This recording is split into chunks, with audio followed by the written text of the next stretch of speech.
What's up, everybody? Welcome to another episode of Vinyl Den, your channel for record collecting by record collectors. I'm Nick. And I'm Ian. Today we're talking about some of the most influential bands in music history.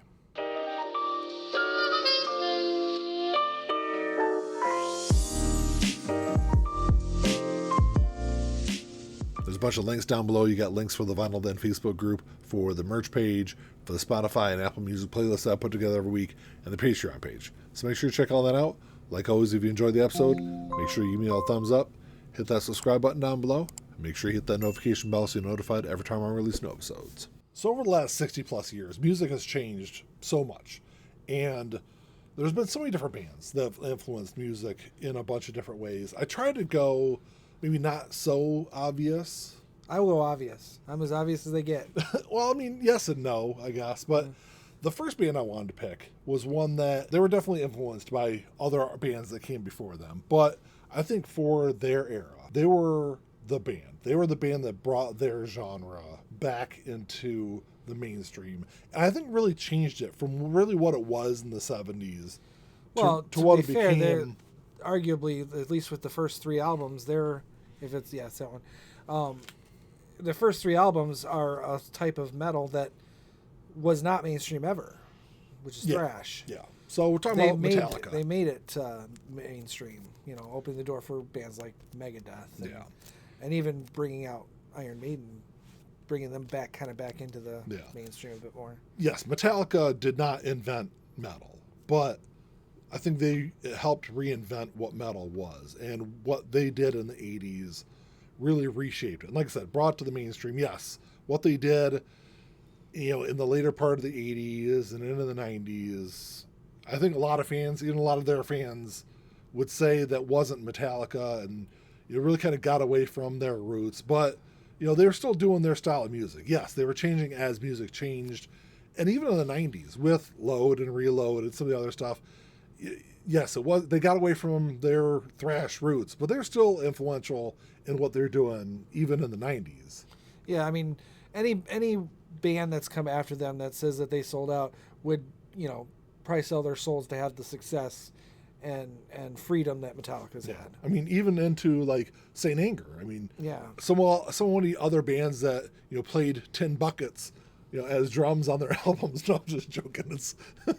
That's a horrible album. That's another joke. Well, I mean, I think they had enough money to use like actual metal pots and pans. But that's what it sounds like. Whenever I think of metal, Metallica is just one of those bands I automatically think of. Absolutely. Now, a band for me, which I feel there would be no Metallica if it weren't for this band. Which I would agree. And that would be Black Sabbath. I mean, what can you say? If no Black Sabbath, no Iron Maiden, no Metallica, no Motley Crue, no Judas Priest. Of course, you had to pick this is the Rhino High Fidelity pressing of. I picked it just so you could tell us that that's what it was. You didn't even know that's what that was. So I knew it was one of your special versions, but I just grabbed one. But yeah, I mean, what can I say that hasn't already been said? As I pointed out before, all of you get out there with your little twittery fingers on the comments. Twitter doesn't even exist anymore. I said twittery fingers. Oh, okay. On the comment section, my choices are going to be pretty obvious, but at least I feel I can back them up, or at least they can back themselves up. Yeah, definitely, especially Tony Iommi. Like, his guitar playing really was I think the driving force of what revolutionized metal and made their sound so unique. When, Sabbath wasn't the first metal band. Yeah, there's some argument to that, but I think they defined it. They definitely defined it. And they were the one that, in the 70s, they were the one that brought it to the mainstream then. And yes, then Metallica, after Black Sabbath kind of trailed off and broke up, and it was Metallica that kind of revitalized the entire genre. And I would point out, Tony Iommi for sure, but Geezer Butler, not just his bass playing, but his lyric writing. No, for sure. Yeah. Kind of defined what that darker metal could be, because you've got Tony Iommi's guitar playing, which kind of generally influenced metal across the board, whereas Geezer's lyrics really kind of focused and split off into other subgenres of metal. Doom metal, and which you could argue Sabbath is the first doom metal band, but black metal, all those metal bands get their concepts, their ideas really going back to Geezer's lyrics. Something that might not be, I think, as obvious of a choice. But I think the way they changed music, I think just kind of, I think crosses just their genre. And like I said, it's not one that's going to come to mind. And it's not, maybe I shouldn't have picked them because I guess they're not really a band. They're more of a group. Yeah, it works. But it's Public Enemy. You know, the way they politicized rap music and really changed rap music and really changed rock music along with it. I don't think you would have gotten a lot of the rap that we got in the 90s without Public Enemy. Without, I guess I could have thrown NWA in there also. Yeah, I mean, you get with Public Enemy from that, you get like Cypress Hill, you get Linkin Park even to some degree. So yeah, I mean, it works. It definitely works. They're definitely very influential. I think also the social consciousness of their music. You really didn't see this in the mainstream, at least at this scale. I think really since the late 60s and early 70s. You think of albums, rock had definitely lost their way. Yeah. You think of albums like "What's Going On" by Marvin Gaye. You know, I put up there, you know, along the same lines socially as what you're getting on an album like this. Right. And even within rap, I think a lot of the production, the innovative production work that they did on their first couple of albums, I think also really helped push rap music forward. It really changed it from this more like almost kind of bubblegum style in the middle part of the 80s to what you would get in the early part of the 90s. That's kind of what I was thinking too. This is where it separated from that, you know, like the Run DMC and the Fat Boys and that kind of, I mean, not, they were doing their own thing, but a kind of cartoonish version of what hip hop really was. And like you said, them, NWA, kind of really was giving it more seriousness, you know, more of a cause. I think more of a realistic view. Right. I think it showed showed a spotlight, I think, of what was really going on in urban America in the late 80s. So again, very obvious band, Led Zeppelin. Without Led Zeppelin, you don't have any of the hair bands of the 80s, and I would argue that maybe you don't even get grunge to some degree. I don't know. So I know grunge. Listen, let me make a point. I know grunge comes from more of a punk rock scenario, but there's a rawness to Zeppelin's, especially their earlier stuff, that I think lended itself very much to that early punk stage, where it was just four guys and instruments. There was no flair. There was no show. Which is what punk really was. It was kind of the anti-big bombastic rock. There's a lot of flair and a lot of show to Led Zeppelin, but not in the early days. No, not in the early days. Yeah. I'm talking about the early days here. Yeah. It probably didn't even really start until say Led Zeppelin 4 is when it really hit. Yeah. But because of that early days, that's where the grunge connection comes from, and I can guarantee you that the vast majority of the early '90s grunge bands were heavily influenced by Zeppelin to some degree.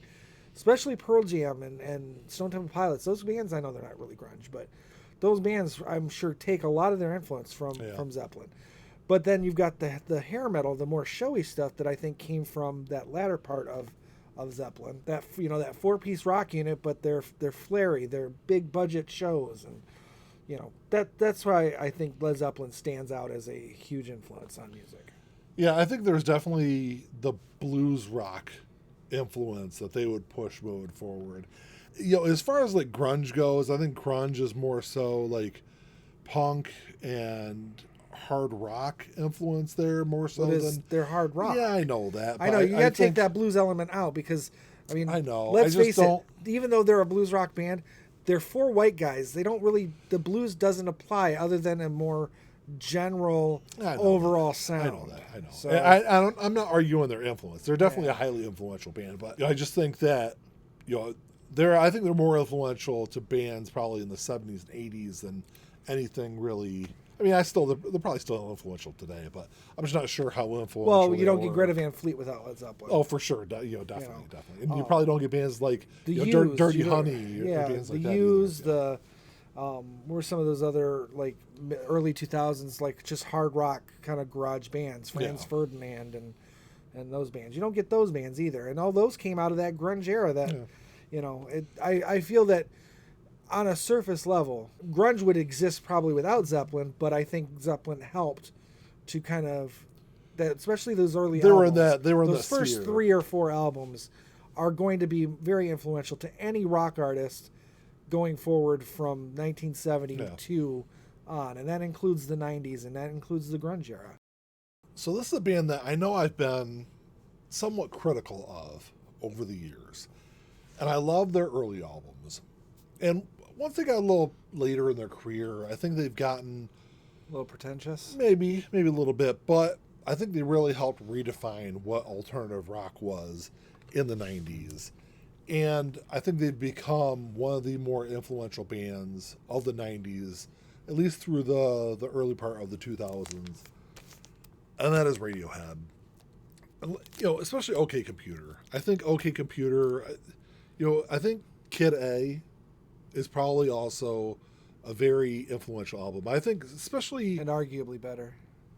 I can see arguments on both sides of Yeah. it, but I think OK Computer in itself is really where the band took this completely different tone with their music and redefined themselves, redefined alternative rock, pushed rock in very different directions, where it was, especially this part in the very end of the 90s, where rock was almost kind of lost. And I guess not really lost, but it was I think it was really the later part of the 90s is where you started getting this more homogenized version, I think, is really when it started.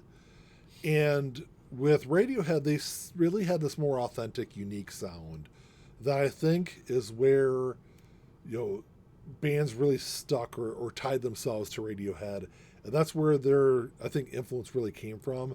And they're another one of those bands where the work they did in the studio, the way they recorded their albums, the stuff they did on their albums is, where they kind of helped revolutionize how albums were recorded also. Like I said, once they got after this, once Kid A came out is really kind of where I started kind of losing interest in the band and where they kind of started getting some of that, pretentious music or that label kind of tied to them. But, prior to that, I think it's hard to argue with the influence that they had. So I would say that you can tell an influence of something, whether it be an artist or a band or even like a filmmaker, by how much they're copied and how much the copies are copying more of their mistakes rather than their successes. And I would say that they're very successful because a lot of bands that are coming out even now are trying to be Radiohead, but they're copying the failures rather than copying what made it right, what made it good. I would even argue like bands like Lonely Robot is a perfect example. A band called Frost that they're only mildly famous in Europe, I guess, but these are bands that are kind of trying to do that Radiohead thing on a slightly more progressive level, but they're like I said, they're copying the mistakes. They're copying that pretentiousness rather than just making good music. And so that, to me, that is a symbol of success and influence, because throughout the history, at least the modern history of entertainment, I find that something is very influential if all the people trying to duplicate what you did are only duplicating the mistakes. Slasher films, for example, is a perfect example of that. They only duplicate the failures of what Friday the 13th was, while trying to pay homage to it or whatever. I think you make a really good point, though, bringing up the progressive rock elements, though, because it's one that I always kind of gloss over when it comes to Radiohead, but they're really the one band that, at least in the mainstream, kind of skirted that. For sure. They were kind of the band in the later part of the 90s that did kind of bring progressive rock really back into the mainstream. Not so much with this album, but with the albums that came after is really when they started building more of those progressive rock elements into their music. And maybe that's, because of the struggles I've had with progressive rock over the years, maybe that's why I didn't have such a connection to their music. But I think that's another aspect where they have been so highly influential, over the last couple of decades. So my next one will probably be the least obvious of the bunch, but I'm going to go with The Cure. I mean, you can't argue that they're very influential in terms of that alternative rock sound. I mean, they were starting to do it. It was that post-punk kind of new wave thing, but they went in a much different direction than a lot of other bands did.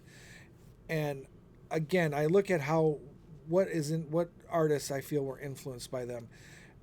I find bands like even though it's not musically the same, Counting Crows, for example. I think you're glossing over a whole genre, but I'm not I'll done. catch up here.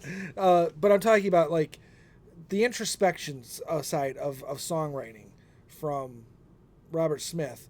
I think is very influential on what became of Counting Crows, and that very introspective songwriting that went into that. Yes, there's tons of different other influences and subgenres of music that The Cure go to, but for me, I'm looking at it. Maybe I'm being a little bit narrow-sighted on how I'm looking at it, but I feel like if it weren't for The Cure, there wouldn't be Counting Crows, and they're one of my favorite bands. So I really have to look at them as like a progenitor of that. But I would say that you don't get any of the emo rock bands that have existed over the last 35 plus years without The Cure. So I guess my next one, it is technically a band, but it's kind of a frontman and a band. And that's Bob Marley and the Wailers. I guess, it was really the Wailers that started it, and then it was Bob Marley and the Wailers after that. But what Bob Marley and the Wailers did was not only, they didn't start reggae. They didn't even really popularize reggae, right? Reggae was extremely popular in Jamaica, but they brought it to a global stage. And I think the crossover success that they had in other genres also, the way they influenced so many other rock bands, bands like U2 and some other bands in the 80s that had nothing to do with reggae music, just their style and the fusion that they had with other genres. You didn't have other bands in the late 70s, early 80s that really kind of had the same effect that Bob Marley and the Wailers did. It was a band that I grew up listening to Bob Marley. I grew up listening to Legend, which was like the greatest hits compilation. And I think I missed out on so much of their great music because I didn't listen to so many of their albums until within the last probably 20 plus years or so. And once I started digging through their music, I think is really when I learned or gained more of a greater appreciation for really what Bob Marley and the Wailers meant to music overall. Maybe not just to their one genre. So my last one is the most obvious of all. That's the Beatles. We're not having this conversation without the Beatles. Could have been a different band. It just happened to be the Beatles. They were the ones that did it first. I don't know if there's anything overly special about them, but because they were the ones, this is why we're having these conversations. Could just as easily have been another band. Beatles. Well, that's all we got for you today, guys. Thanks for checking the show out. Make sure you drop us a comment down below. Let us know what some of you guys think are some of the more influential bands in music history, because there's a ton of them. I mean, we could have went on and on forever, but let us know what you guys think. Like always, if you enjoyed the episode, make sure you give us a thumbs up. Hit that subscribe button down below. And that's all we got. Until next time. Talk to y'all later. Keep on spinning. Peace.